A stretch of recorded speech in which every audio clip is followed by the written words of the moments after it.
in what God has given you. But off the top is his 10%. It's not negotiable. It was a command. And guess what? He said he's going to open up a window and pour out more to you. So who wouldn't do that? Us. We'd be like, oh, that light bill, I'm going to have to pay that first.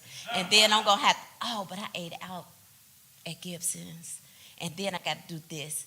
Oh, I got about, let me put this hot $10 in there. And then you wonder why you're not overflowing, why you're not receiving all these, Lord, I just want to get a house. Lord, I want to do this. Lord, I want to do that. But clearly he told him, okay, me first. You'll be upset if Johnny or Sally didn't put you first. So we as people should just, learn to follow the top command from the ultimate audience of one and see won't he do what he say. Because he's not a man that he'll lie, correct? All right. So I have a short video I want to share with you guys, and then we're going to dive right into budgeting. Okay?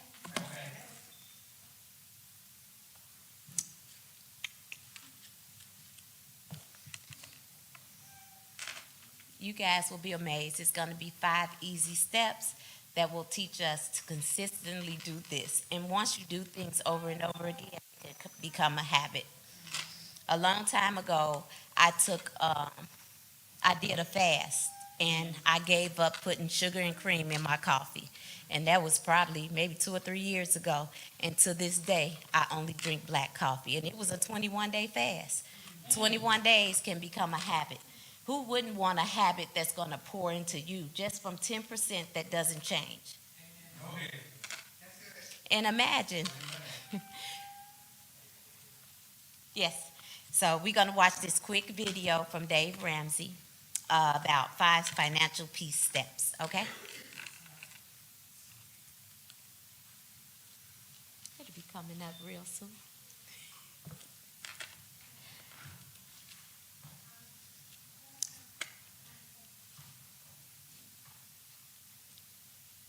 So the 5 steps are really easy. It shows us how to budget our money, get out of debt, foster high quality relationships, save and invest, and be generous. Those are the, and here comes the video.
These steps will be simple and easy for us to learn and to follow.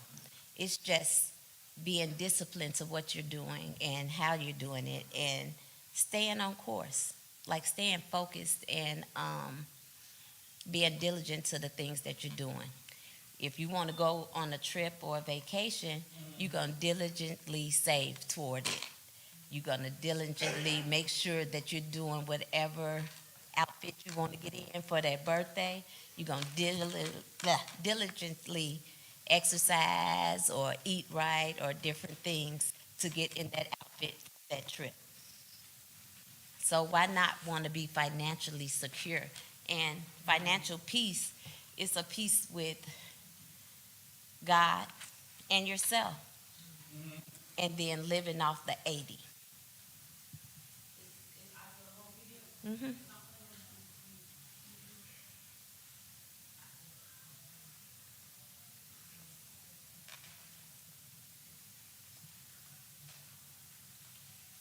I have some papers that goes with it when it come up. Thank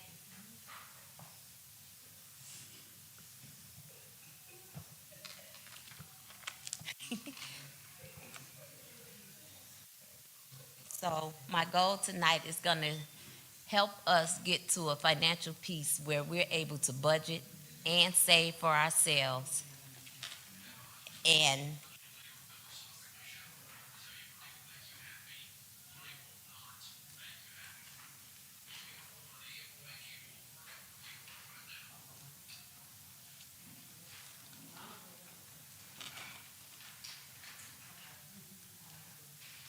these are just a generic form. You can make up a more detailed form if you like, because it's depending on what all you're budgeting into what you bring in.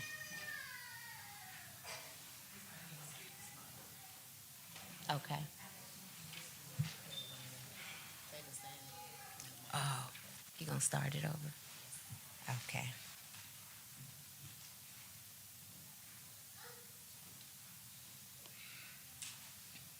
Okay, so here it comes. Logically or philosophically shallow enough to tell you money will make you happy. Money will not make you happy. You get more money, it will make you more of what you are right now. If you are miserable and you get money, you will be lots of miserable. If you're a jerk and you get money, big jerk. And it'll mess with your family too. So money is not going to solve your problems, it's going to make them bigger. It's also going to make your opportunities bigger. If you're a generous person, your generosity will go into overdrive. You'll be outrageously generous. And you get a lot of money, we'll call you a philanthropist. Cool word. That means you give a lot of it away and you have a blast doing it. You found the most fun you'll ever have with money when you find that. So we live in a cause and effect world. What you plant, you will harvest. You will reap what you sow, right? So if you plant stupid, you will get a crop of desperate. I've done it. And if you plant corn, don't be looking for beans to come up. Don't be shocked by, because what you put into your life is what you're going to get out. So we found that there's 5 things that if you do these 5 things with money over a period of time, like 10 or 15 years, you will build a level of wealth 100% of the time. And now I said a level of wealth. I don't know what level because I can't predict car wrecks and cancer. I can't predict tragedy.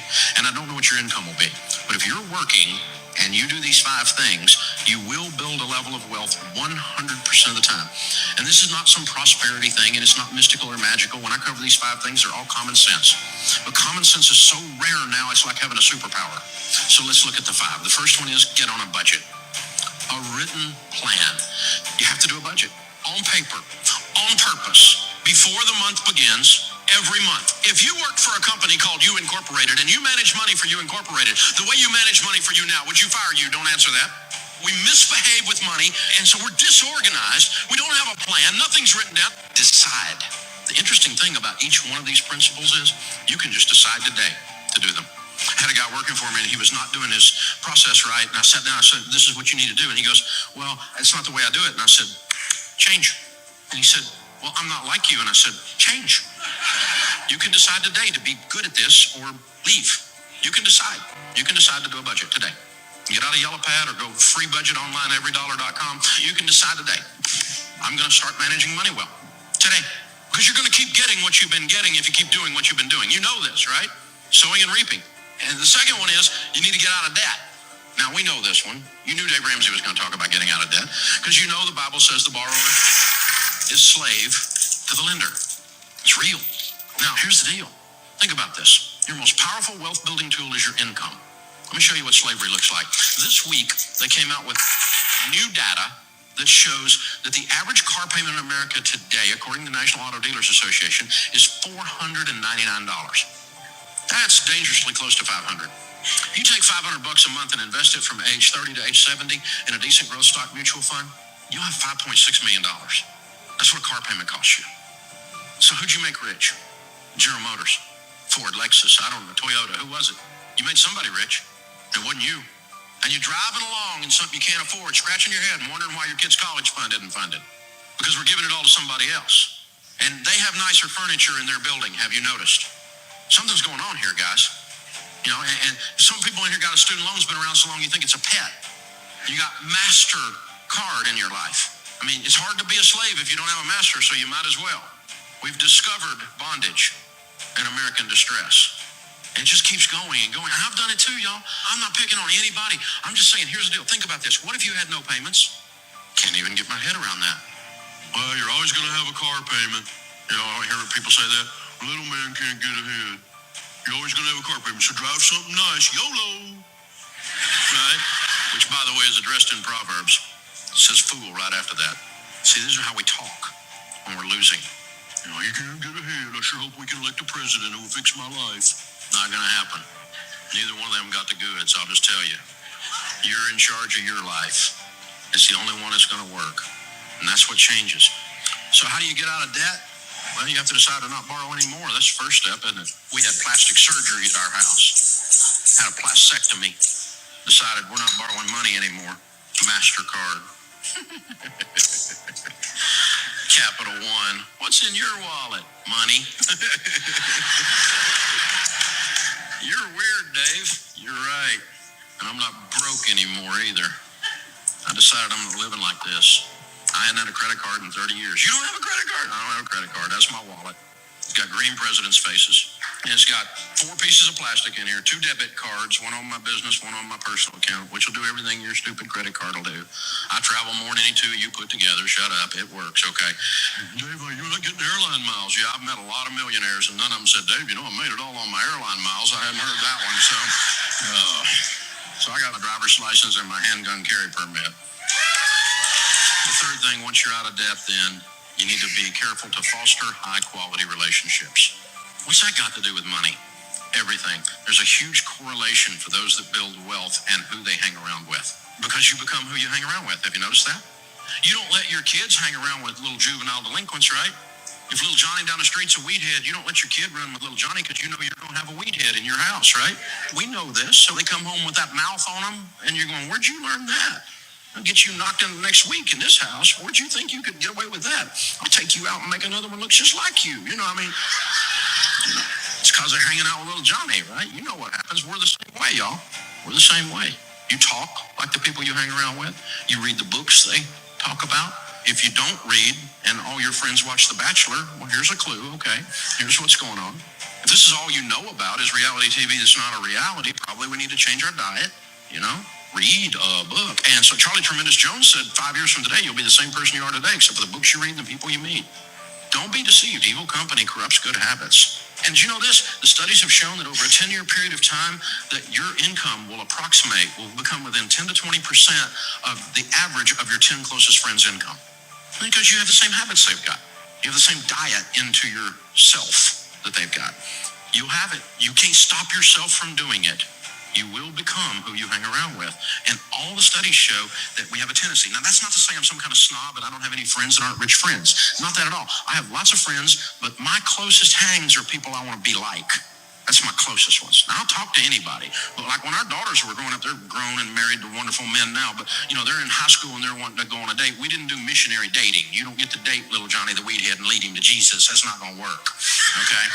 We're not doing this. Little Johnny could go to camp and get saved again. You know, we'll work on this, right? And so, You come up to our house, pick up one of our daughters, honk your horn. You better be delivering a pizza, all right? So, coming in and talking to the old man, you know, I'll be cleaning my gun when you get home. You know the song, right? And so, this is kind of thing. And I'm teaching them, Dad, all the boys in the youth group are scared of you. Good. Keeps away 2 things you don't want, baby doll. You don't want jerks and you don't want wusses. And if I can keep both those away, and then I can teach you how to keep them away, you can pick good. And guess what? They both picked good. They both picked good. They married studs, man. I got some son-in-law, unbelievable. Man, my sons-in-law are awesome. It wasn't an accident. You see what I'm saying, y'all? You need to make these choices very, very carefully. The 4th thing is you need to save and invest. In the house of the wise are stores of choice food and oil. Wise people save money. That's what this means. And so it was used in the marketplace like we use green presidents' faces as a medium of exchange. If you had a carafe of oil, you were ready to do business. It was a sign of wealth. There were 2 classes of people, poor people and rich people. Most of the people were poor people. This is the Mediterranean. We're talking they ate hummus and olives, no meat, a little bit of bread, maybe a fish if they got some meat, but that was it. Rich people ate what we eat every day: spices, good meat, Charleston food scene. You know what I'm saying, right?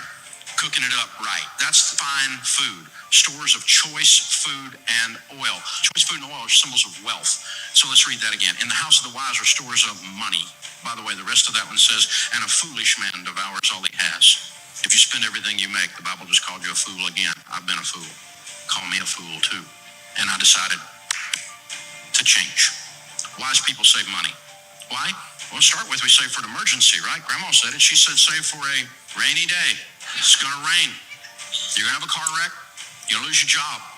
Something's going to happen. You're going to need some money. Dave, you need to be positive. I'm positive it's going to rain. Something's going to come up. This one I don't understand. Unexpected pregnancy. Say what? Okay. But people come up with all kinds of things that are emergencies, right? Something's going to happen. And then you need to save and invest so you retire with dignity. You know, I'm going to spend everything I make and hope the government, which is well known for its ability to handle money, will take care of me. Dumb idea. I'm not even sure some of them have opposable thumbs up there. You know what I'm saying? It's just ridiculous. And we're counting on them in some whacked out kind of way to come be. They're not coming. There is no white horse. There is no Calvary. You're it. Okay? You are in charge of your destiny. And that's great news. And so, all worried about the election, and I'm not worried about the election. Because I made money under both parties. Turns out it wasn't up to them in either case. I've lost money under both parties. None of them sent me a check. They all just want money. They're extracting like a tick, extracting blood all the time. That's all they do. This is the deal. The last one is all about generosity. But this is all about cheerfulness. Generosity is not just a transfer of funds. Generosity is a spirit where you decide to be a generous person. Generous people are more attractive. They smile. They're not grouchy. It's not all about them. They're the ones that open the door. They're the ones when the grocery bag has the bottom drop out and your groceries are rolling all over the parking lot. They're the ones out there helping you pick it up. These are the people that when they go out to eat, they leave a tip, you cheap and ridiculous. Well, I'm not one. I leave big tips because it's a form of generosity. Well, they didn't give me good service. Oh, shut up. They're carrying a tray that weighs more than you. Figure it out. They parked your car in the rain and in the heat. Shut up. Give them some money. They park your $130,000 car and you give them $3. What are you, a nut? That's Ferris Bueller parking the car there. You take care of that, man. I give them a $20 bill. My car's still sitting there when I come out. It's amazing. Besides that guy's working his way through college or something right there. And if he says better than I deserve, that's his code for I'm getting out of debt. If they say that, you got to give them a double tip. So I give them 40. My wife's like, I'm going to park your car. No, you're not. You're not working your way out of college. You've already put up with me for 30 years, so it's all right. Generosity is a spirit. It changes everything in your life. But it's awful tough to give if you're broke. If you're in debt and you hadn't saved any money and you don't have a plan and you're not hanging out with other people who are givers. And so change. You get to decide today. It'll change your life. It'll change your family tree. You will change everyone with your last name that follows you if you do these things. It's that powerful. It's unbelievable. The sorrows are deeper and the joys are higher. It changes everything. And when you move this money piece around, it gives you the tools to be that in the marketplace and to be that for your family and to get this monkey off your back and to get that elephant out of the room because he's got to go. Okay. So, 5 simple steps to financial peace, says Dave Ramsey. But like he also said, you have to be intentional about the things you do. So step 1, budget. Budget, be intentional, write it down. What's coming in, how it's going out, and where to begin. So the first thing, let's say we're going to take a fictional number. Let's say you bringing in $5,000 a month. Off the top, what's your tithe? All right, so that go $4,500 left, correct? All right. Now, this is the key. Tithe to yourself 10%. 500. So you got 4,000 to live off for 30 days. You take off gas, light, mortgage, rent, car fare, different things like that, major things. And then make sure you're writing this down so you know where it's going. And then all your incidentals, those the plastics that he was talking about, if you have those, and write them down because you don't want to get the late fees with that. I'm at a place in my financial piece where everything is automatic. Every bill that I have is automatic. And I purposely purposely try my best to make sure at midnight I tithe. Because I know at 12:01, everything that's coming out, let's say the 10th, oh, it's definitely going to come out. I just haven't figured out how to do the tithe that way because it changes. So, but be intentional, write it down, and get to a place where you're comfortable with budgeting. And when you write it down, you see where your money is going. We just came off our 21-day fast, and I purposely didn't eat out as much as I normally do. I promise you guys, in 21 days, I saved $327 from not eating out. Imagine, that's added to my budget. So as I prepare to get ready to go out of town or whatever I do, guess what? Now I can eat out a little bit or go different places or buy something new in a different state. So you prepare for that. But I also prepare for that because remember in the beginning, I tithe first to God, give him back what he gave me to give, and I purposely tithe myself, my 10%. So if I have an incidental or something like that, I got a little nest egg put aside. That's for me if I want to shop, if I want to do whatever, or it's for me, and I'm living off my 80. Is it a hard thing to do? It may be, but when you begin to intentionally want to do it and want to be financially stable, then it won't be as hard as it seems. Number 2, this is my favorite. Get out of debt. Write out a plan to get out of debt without increasing your debt. Either start with the lowest debt or the highest interest owed debt. And as you pay it off, or at least to 15 to 20% used before tackling the next debt while continuing to keep paying on the debt. So this is called snowball. So you write down everybody that you owe, from the smallest to the largest, or from the highest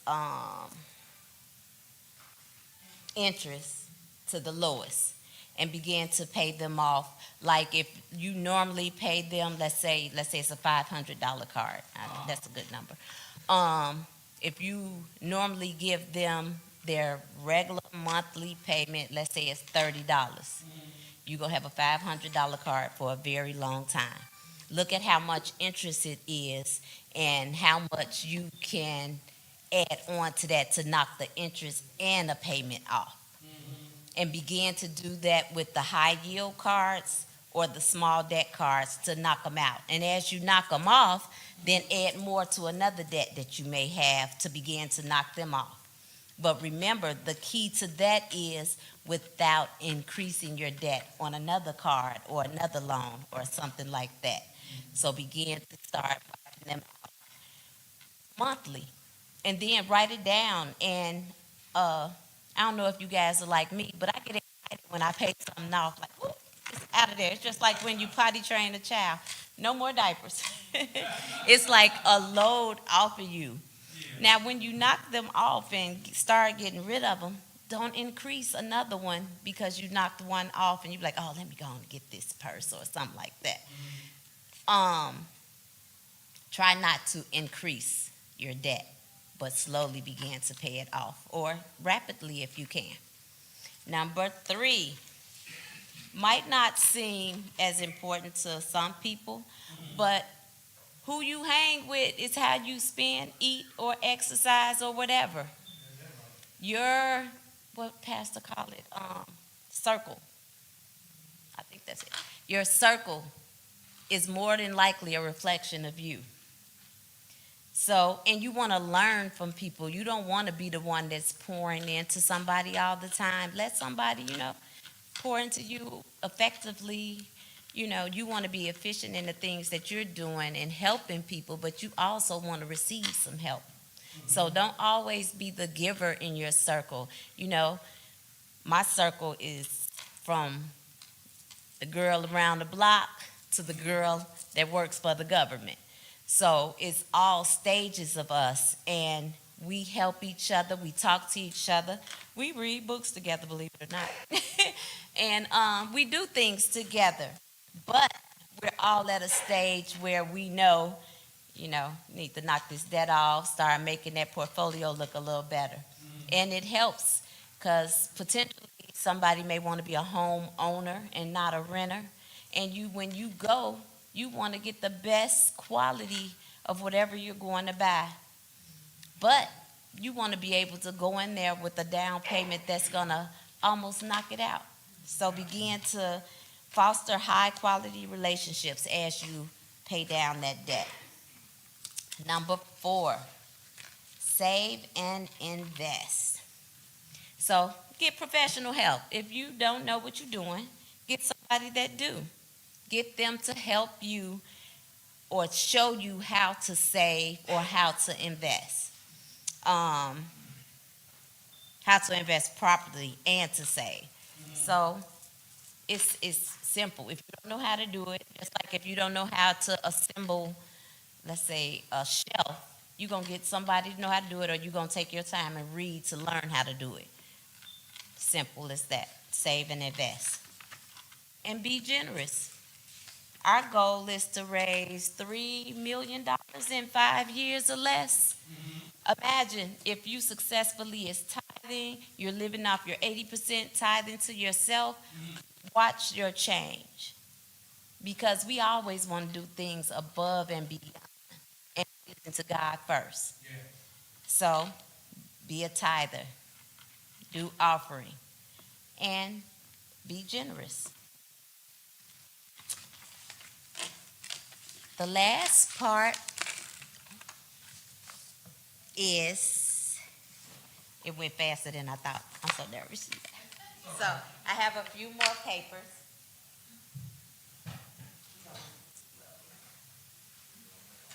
One is front and back, and one is a quick sheet. As they pass it out to you, it's a monthly cash flow plan.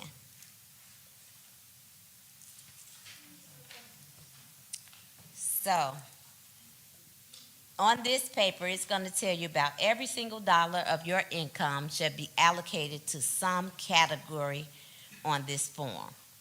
When you're done, your total income minus expenses should equal 0.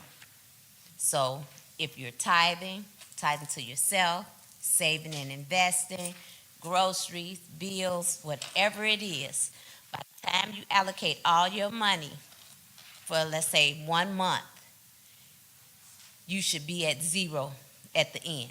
Not 0 financially in your pocket or in your bank, but every cent that you make should be allocated somewhere. And that stop from frivolous spending. It's like if I have $100 bill in my pocket and I don't break it, I won't spend it. But as soon as I break it and buy one thing, I look again. Whew, 27 cents left. So,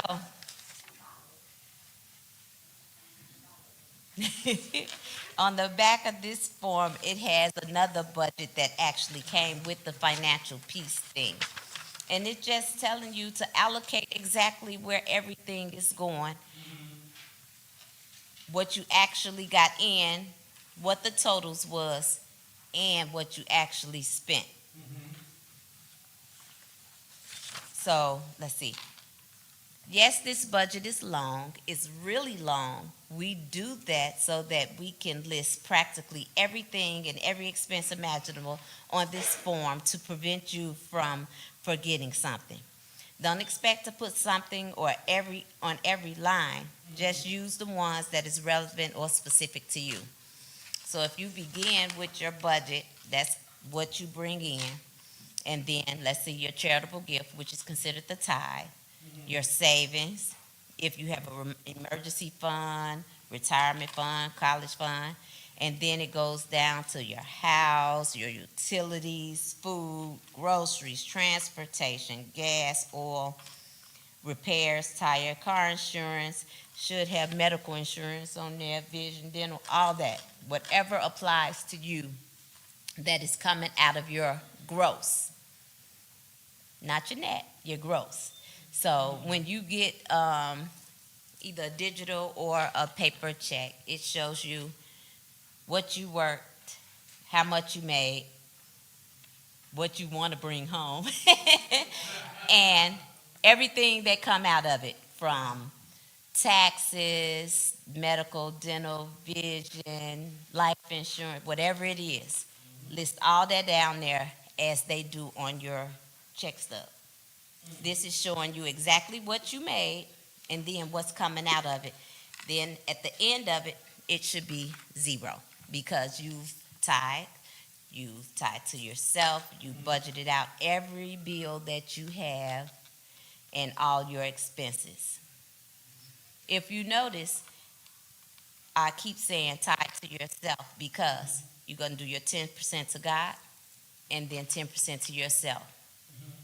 If you look at it, you're going to be growing a nest egg for yourself that's for you.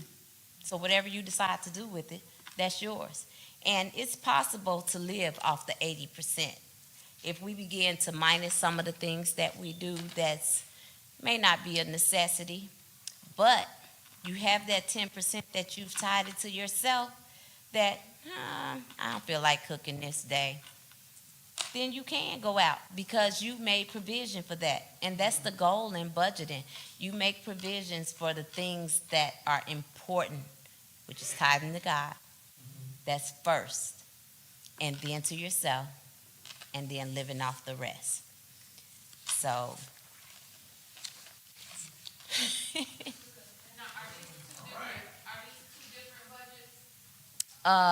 yes. So the quick budget. This is just, let's say, this is a more detailed one. It's actually 5 steps to this one that I'm going to give you guys. This is just the first page of it. This is a quick view of it. This just, let's say, one that you may stick on the refrigerator or somewhere where you could see it to try to keep you on track. So it's like, make sure you do your giving, your saving, house, everything that's coming out of it. Let's say, I don't know, I think some people still get bills through the mail. It could easily get skipped or something. But if you intentionally write down everything that should be coming out, then you'll catch it. You'll be like, oh, okay, MasterCard, where's that bill? You're able to catch it because you're being intentional about what you're doing and you're keeping it in your face where you can see it. Don't get away from you. So you want to keep the quick form. It's just a basic budget form somewhere where you can see it, where you're not getting anything. So, in me, I would put it in my bathroom on the side of the medicine cabinet. I think I spent most of my life in there. But keeping it visible so you don't miss anything, and then you're staying on track. With the second form that I gave you guys, a debt tracker, this is really good, and it helps you to begin to balance and knock the debt off. It shows you how much you owe because you're writing it down. And if you're not honest to yourself, then can't help you there. So you writing down, let's say if you owe MasterCard $10,000. you want to begin to knock it down. Let's say giving MasterCard, because they say you can give him $45 a month, will not knock it down, because how much interest is on it, and are you continuously using it? And that's another big key in it. You want to be an intentional person about knocking your debt away and getting rid of it, then you should not increase the debt. That is so important. If you really want to get to a financial peace stage in your life where you getting rid of debt, because you can be cash and carry. Your debit card go anywhere that a MasterCard go. Or tap your phone. I just learned how to use that this year. I could not find my debit card. I haven't found it since November, but it's somewhere in my house. And I realized all I gotta do is toop, and it pays just like I had it. I thought that was the best thing ever. So I have not been intentionally looking for the physical card, because nothing unexpected is coming out of it, so I know it's in the house somewhere, probably in a purse. But be intentional about getting rid of your debt, because if you want to be at a financial peace state and you want to enjoy while you still can enjoy, then begin to just knock the debt out, begin to follow your budget, and then remember, as you're following that budget, yes, you want to have some fun sometime. Yes, you can go buy something or go to a concert or something, because you're setting up the 10% for yourself after you tithe. And then you got the extra money and you didn't even realize that you can live off 80%. So until next week, let's begin to be intentional about things that we do. Amen.